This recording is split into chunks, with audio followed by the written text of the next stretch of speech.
Well, 90.9, the Bay's #1 hit music station. I'm Angelina. We have a Eurovision legend, Netta, here with us today. How are you? I'm jet lagged but stoked. A little and tired? psyched about this. It's funny, off air we were talking about your new obsession. Which is keto coffee. Let them know about the keto coffee. It's literally just butter in coffee, right? Yes. I take, I carry around a little blender because nobody would make it for me. And I go to Starbucks and I take an Americano coffee. And then I pour it into my little baby blender, which is also has like a leopard print. Like I saw a lot of Amazon, a lot of Wish kind of commercials. And then I caved in and I bought it. And then I carry around the stick of butter. And then I just shove the entire thing. I love the dedication. Into the blender. And then I watch it blend for a minute because the blender is mobile and it's not really, really strong. Yeah. It's not like making a bunch of noise. So it's just like a minute of blending. Yeah. That is like some dedication for you to yes, but I haul like it around everywhere you go. It's all a part of the ceremony, you know. Right. And then you watch it blend, and then you press it so it could stop. It's all part of the experience. Yes, and then you open the lid, and you take a sip, and you have an amazing day. There you go. I actually have tried this before, and I didn't hate it because I love coffee. Mm-hmm. And I mean, I love butter too. I was saying how something it makes something about that coffee that doesn't have like the lactose in it. Mm-hmm. It doesn't affect your body in like this heavy kind of way. Yeah, and because fat is so good for you. When you don't eat sugar or carbs, right. Then I like, because I'm doing keto diet, I changed my entire. Wow, I became my mother. I speak on the nutrition all the time. I had a stage of like just drinking black coffee, and I'm like, you know what? I love myself, and this is the one thing I'm not giving up. Like, I love a creamy cup of coffee. I don't like it sugary. I do like to still taste my coffee, but I remember I use Coffee Mate, which technically is dairy free. Mm-hmm. But I remember even when I would like try, I have my in and outs of trying to be healthy and then, give it up, then you go back. But even when I had a trainer, I'm like, look, I'm willing to go on any diet, but I'm not giving up my coffee. I'm not giving up my creamer. Like that's where I'm like, no. I agree. But the butter's not bad. And it like moisturizes your lips a little bit. It does. And it keeps your skin up. See? Skincare. Fat is amazing for you. Fat is your friend. Yes. You got to have the fat. So we're on the keto coffee. We're in the Bay. We're feeling good. We're getting fat. So for those that don't know, they should know. You took the victory in 2018 at Eurovision. For those that don't know, like, how big that is, what was it before winning? Like, already, what was that like for you how important that was to be there? Well, it was very big and also very incidental. Really? It was very random, but also written. How so? Why was it random? I was a very niche avant-garde artist before everything happened to me. I was performing in underground bars. I was doing improvised performances in front of drunk people. And how you gotta do it. And doing cabaret without even understanding what was I doing. I was actually having a blast. And scouters came watching one day and offered me to go on this reality TV show, which is kind of like an American Idol, right? And I just looked at them and said, I will never sell out. I will never go. And then pretty smug, I went home the day after. My mom called me and she said she said that she can't support me anymore with my rent. I should go back home. I was 25. I was really struggling. I was trying to get gigs with a lot of people trying to sing backup, but something about me singing backup never kind of worked because I was too much. I am, for people who don't see me right now, I'm a physically large person, but it wasn't my largeness. It was my personality. You're doing like the extra harmonizing in the background, kind I of over the am lead singer. just Yeah. extra as a person, Yeah. and I am extra as a performer. And it's difficult to watch me in having someone's back. Although I have a big choir background, and I really really liked it, and I really like to harmonize. I really tried to get a job, but I just couldn't, and I really tried to figure myself out as an artist, and that was always too messy, or it's too difficult to do pop with no real support. This is like it's like, imagine not having clothes your size ever, and I was performing with the same dress for 50 or 60 or 70 shows. And I was really hassling. Yeah. And then that reality TV show offer didn't seem such a bad idea. I said, I can be a kindergarten teacher after and forever. But if I don't give this a go, I would probably regret it for the rest of my life. So, but I said, and also even more so, the representation that you'd bring to it. You know, all those things that you're saying that is against like what a pop star is. You know, it's like, I could go on this platform and show them I could be that. You know. You know, I was never thinking it would go this big. I knew that it would be wonderful if it did, but I never thought it was a possibility.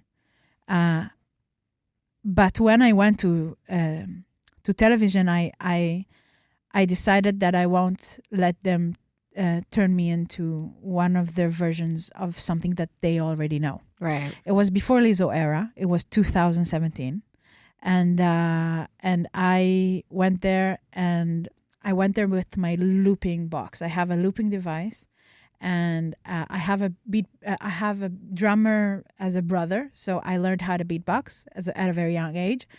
And I said, cool. If I carry a box which I can loop the entire arrangements onto, then I do not have to answer to anyone, and I control my own arrangements, and therefore I control my own songs. So if they see like okay, so you're fat and you're beautiful and you have a big voice, you're the Israeli Adele. Yeah, and then they sign you the Adele songs, and then that's what you are. They try to put you in a box, and that's not what happened. When I came with the box, and I said, "This is my condition. I'm gonna do this, but I'm gonna do this my way." And I thought the TV people was the devil, but instead I found partners that really wanted to change the way the TV looks. And I was just hoping to get gigs out of this.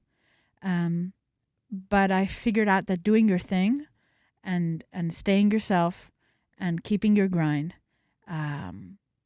is actually accidentally inspiring to other people. And I won that competition. And that competition was a ticket to Eurovision. I was written 3 days later, the biggest song of my career. I recorded it 3 days later. Really? I filmed the video for it. Yeah. A week later, 2 weeks after that, it got out. 2 days after that, it exploded. And the whole that moment is I still enjoy the fruit of it. It's like your life changed completely, but like completely, so quickly in that moment. Yeah, in that moment, and I'm forever grateful. That's so insane and such an amazing story. Witzak, I know you were doing a lot of covering songs. I do. Was that afterwards, or was that? I was covering songs during the show, and this is how people got to know me. Okay. I was as a kid, I was bullied a lot, and because I am a very I'm very sensitive and very peculiar, and I never wanted to be in a place where you are compared to other women. Right. I felt it was very toxic to me. So I was always also rejected I was never invited to birthdays or to campfires or whatever. So I always built my identity in such a strong, different way from other people, so I cannot be compared with other people. And my singing style and my vocal approach and my style and all of it was always extremely different, just because I didn't want to be in a competition with anyone. It was toxic to me. Which is funny because I won that competition. Yeah. And then that other competition. And then all of your life is a competition. And we're in a very competitive kind of profession. But I don't look at it that way. I'm always trying to beat myself in the originality space, which is very, very tiring. And also, I'm trying to release that a little bit. Something about my next release, which is coming in 4 days, which is I'm very, very, very, very, very excited about. It's called Everything, and it's my most relatable, most mainstream kind of song that I've ever put out, and I'm so excited. This is all of my songs, I could never see somebody else singing them. I'm clocking like a chicken in one of them. In one of them, I am turning into a pink rhino. In one of them, it's very, very peculiar. It's very Netta's land. Yeah. Everything is a song that a lot of people can enjoy and sing along with me, which is something that I've never had. I love how adamant you are about it being your own song. It's so funny because I was the other day I interviewed a boxer, and he's getting all these comparisons to other fighters, and for me, because I'm always used to interviewing artists, and granted, artists do love, not that they don't like being compared to other people, but when it's big ones, it's obviously I look up to these artists.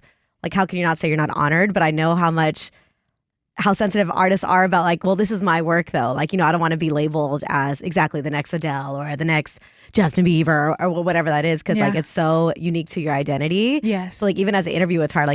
Even with him being a fighter, I'm I don't want to diss these legends like Manny Pacquiao and all these people, but at the same time, you want to say, no, I'm this person. I'm me, and I'm I want to allow you to say that. So I love that you're right away no, I don't like the comparisons. I'm me, and no one else could make music like I make music. But also, I am okay with comparisons now, because You've learned to be. I know that it doesn't define me. Right. Because I know my worth, and I know who I am, and I know that that's what made me ready to and mature enough to release something that that can also be mixed up as somebody else's song, and which I don't know, it can't really happen. It's very unique, but you're I'm still on that. Yeah, but I'm really fine. I'm really fine with. I've worked as far hard as it bothering you. You're it doesn't bother me anymore. Yeah. Very proud of what I did up till now, and very excited for what's to come. But I'm also very proud. Going back to what you said about when you were competing and wanted to sound different. So you were essentially producing your own music. You taught yourself how to produce. Yes, I have a really important partner. His name is Avshalom Ariel, and he's he's from the avant-garde scene. He's a classical musical composer. Oh, wow. And he found me screaming at another guy at a bar. He found a video of me just screaming inside of a microphone, really, really, really drunk. And he said, "Oh my God, that's the most amazing singer that I've seen. I have to work with her." And he found me just I wasn't even singing. I was just mad. Yeah. And then I became his apprentice. I became wherever he went, I went after him because I fell in love with how genius he was. It was never romantic, just to state. You guys really admired each other's work, though. Yeah. I felt like his little hipster toy, and I was anywhere he went, I went with him. He made me sing semitones. He made me do the crazy. He made me fall in love again with the little girl inside me. He makes me feel and create like the freest being on this planet. And every time in the studio with him feels like the first. I feel that's amazing. I feel challenged and I feel alive. So he definitely worked with you on this new song that's exactly he's about to come out. Okay, he did an additional production on that, and that's so. Is it a lot different amazing. than what fans are usually expecting of you? Yes. Okay. Yes. But also, it's part of like my next album, and my next album isn't filled with stuff that sounds like that. It sounds like so many different genres. I've made up until now something that is kind of have like a cohesive kind of line or of sound. Okay. And this album is it's like a teenager's messy room. So sonically, it's like everywhere. It's like it's socks. It's candy wraps. It's sounds like my playlist on shuffle. Lotion. It's whatever. It sounds like a lot of different emotions, and I am so scared. I was just gonna say, do you ever feel pressured of like, okay, I know this is a big risk I'm taking, or it is something you still get a little nervous about? I do, but then I remember it doesn't benefit me. Like, this is the life that I live. I can always drop out of this and be a vocal coach and be a kindergarten teacher. Yeah, we're a gonna go into that. kindergarten teacher. Sorry, a kindergarten teacher would be. I would enjoy that so much, but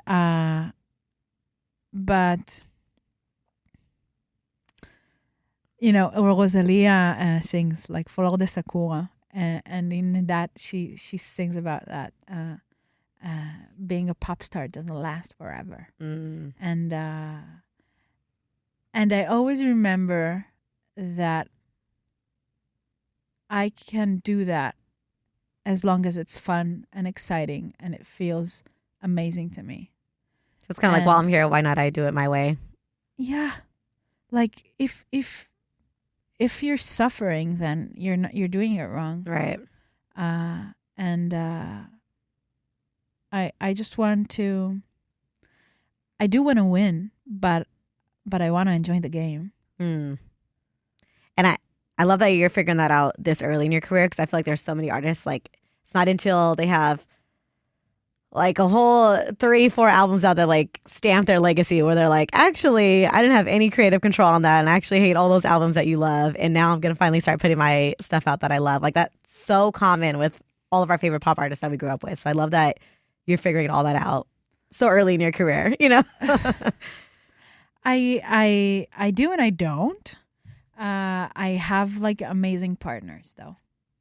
I have amazing partners. I'm doing something that is very, very different this time, and it's very a collaborative work of me and the guys, team, yeah. and S-Curve and Disney and it's transatlantic work. I am an artist from Tel Aviv. I'm not based in the States. I live and create in Tel Aviv. And this is the most difficult thing I've ever done. Like to co-create with people that doesn't live in the same space with me.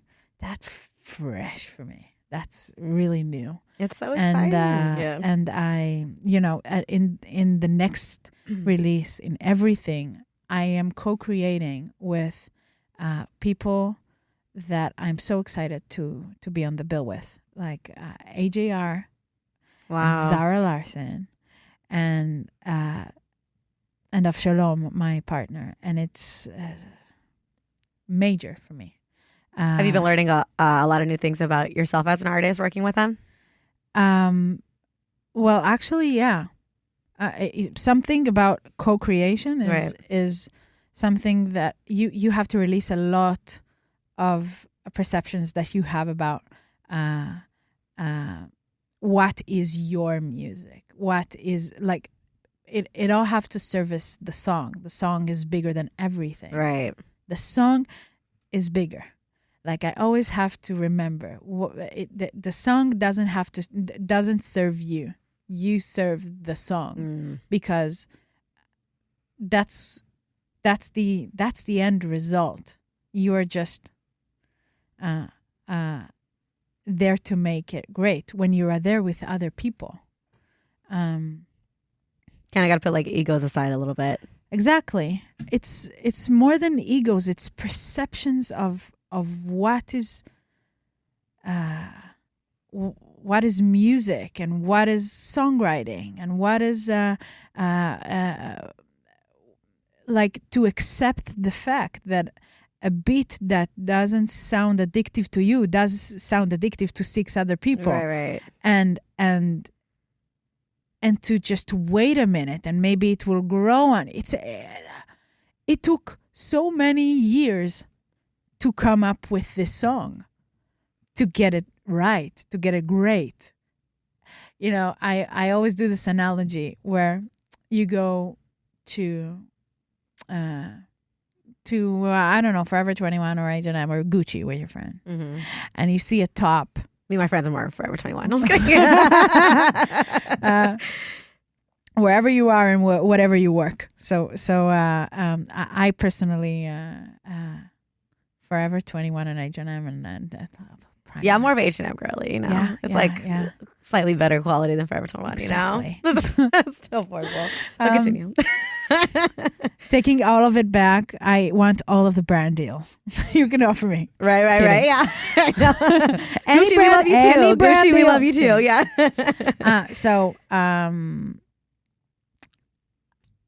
Going into like a retail, yeah. store. So you go into the H&M, and then you see like a top that is very, very.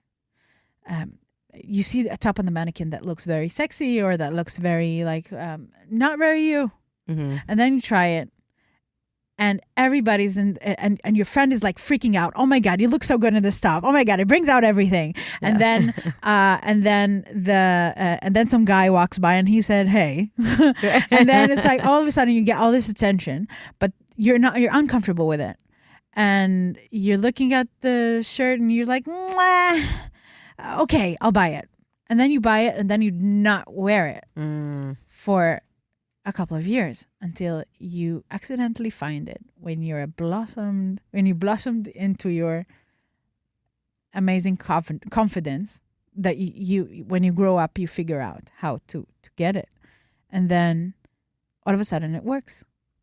So this is the beautiful story of my next song, which is called Everything. Wow. And it's almost like it always worked, but it took you to get to that level to like really see the whole vision. Yeah. I'm excited. Do we have a release date for the album? No. Oh my God. Okay. I know. But it is coming soon. Well, probably there is one, but I can't really say it because it's not in stone. Okay, gotcha. If nothing is in stone, then I can't jinx it. Okay. We don't want to jinx it. Okay. But we can manifest. It is coming soon. We can. There we go. I'm manifesting in my heart, so I won't jinx it. Yeah. Also, sidebar, it was really nice of you to let them host Eurovision at your concert.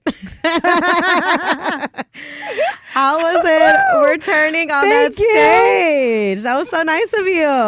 And you killed it. We worked so hard for that performance. For those of you who don't know, Eurovision is bigger than the Super Bowl in Europe, and it's a 200 million views podcast broadcast. It's live. 200 million people watch it Insane. every year.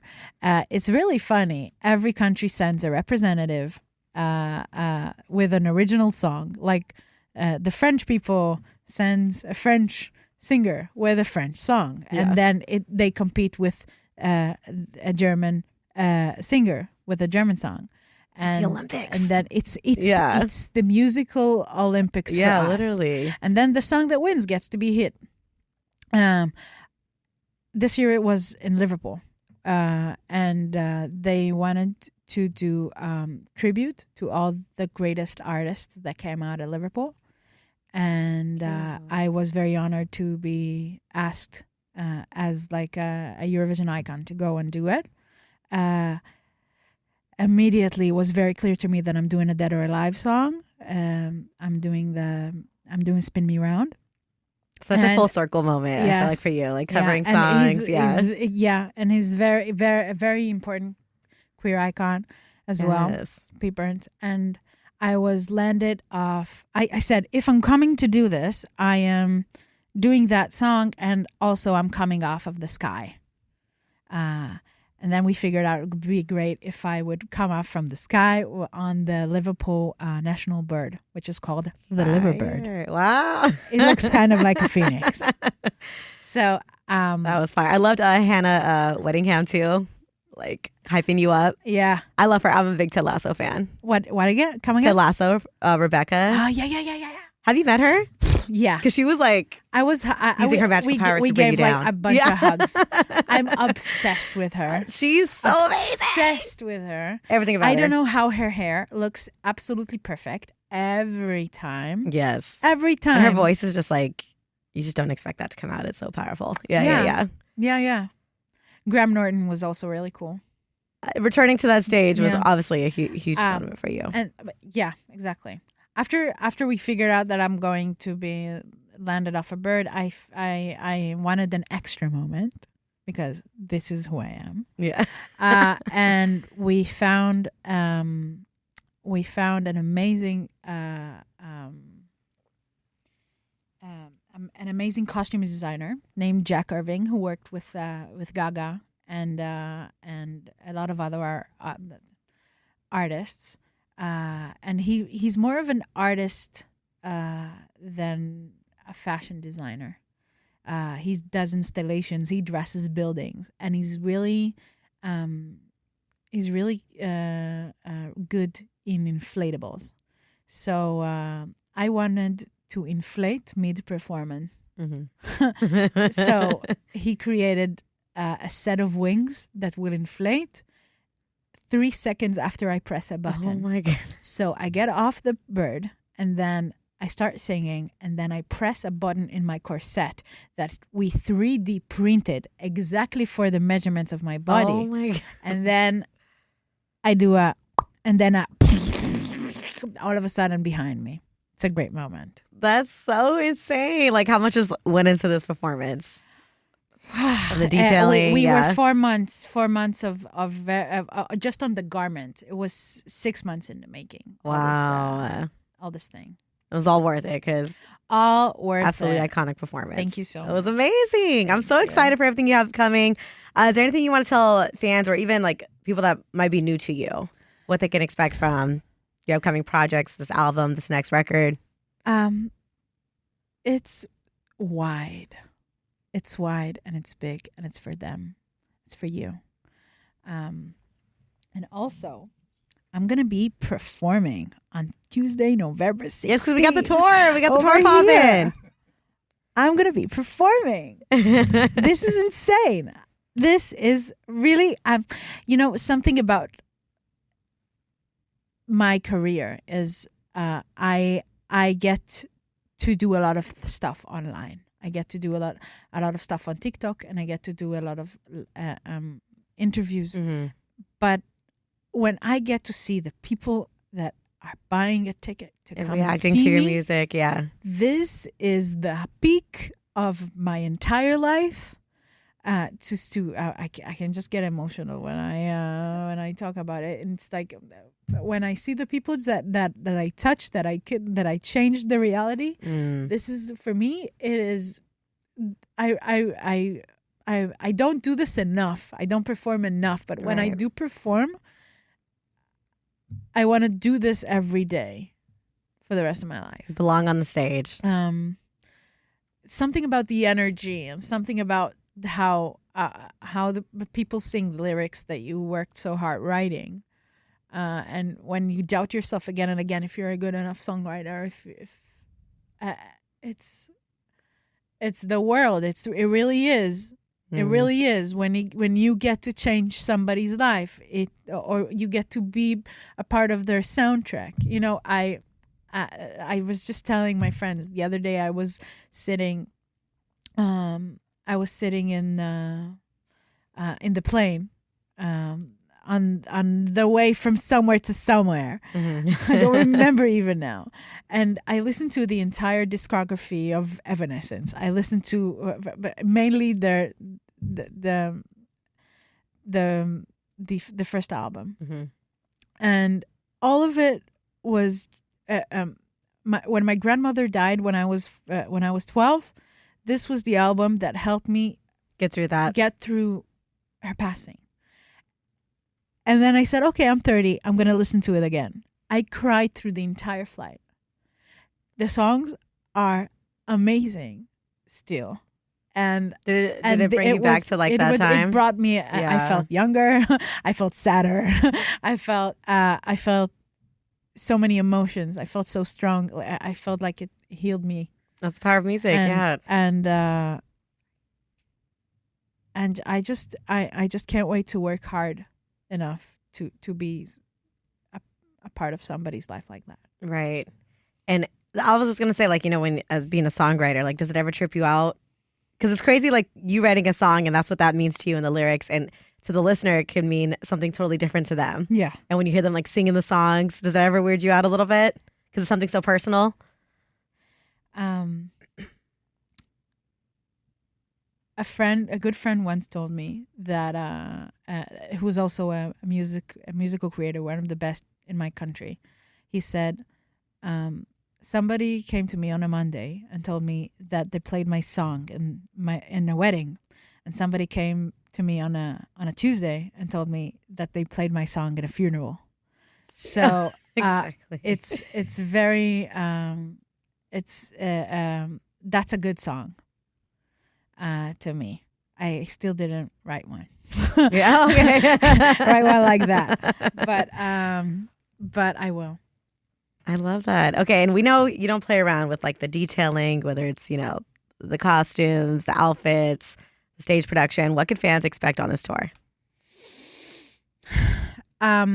Something about well, I always bring it in the dress department. That's what I'm saying. Yeah, but something about people don't understand about me is that first and above all things, I am a musician, and I never let anything interfere with that. So if I'm uncomfortable to be in 1 hour and a half, like dancing or being on the air or being whatever, then I won't be doing that. Music comes first. Right. And I enjoy being on stage with my fellow musicians more than anything in the world. I do.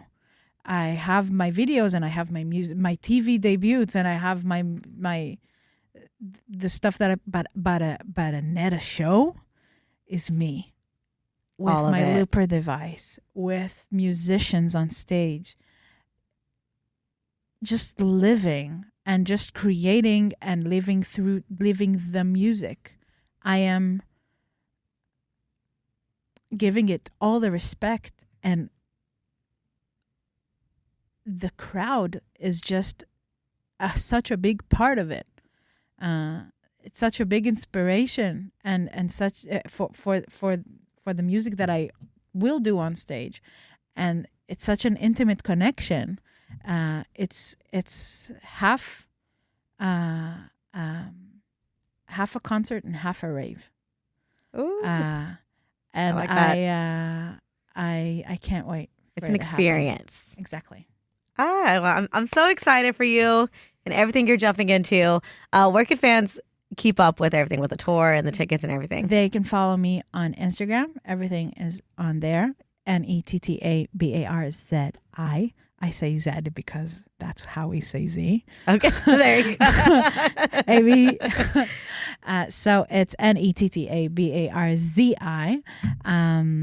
You can follow me on TikTok as well, Netta Barzilai. And you can follow me on Facebook. There we go. And you actually are going to be in the Bay Area. I am. November 16th. American 16th. Music Hall. Please come and meet me. Yes, Bay Area. We got to come out. And where can fans get tickets? This one. On my Instagram. Okay, there we go. You can go NettaBarzi, and all the links are right there. There you go, Bay Area. Do not miss her. It's going to be an experience. This is not just a regular concert. Yes. There you go. Get a babysitter. Yeah. Get your drinks. Bring the kids with you. No, Get your chips. Figure it out. You guys got till November. Be amazing. Well, I'm gonna be there. You are gonna be there? I'm gonna be raving. Oh my God. I have enough time to request off. Thank you so much for hanging out with us. I loved it.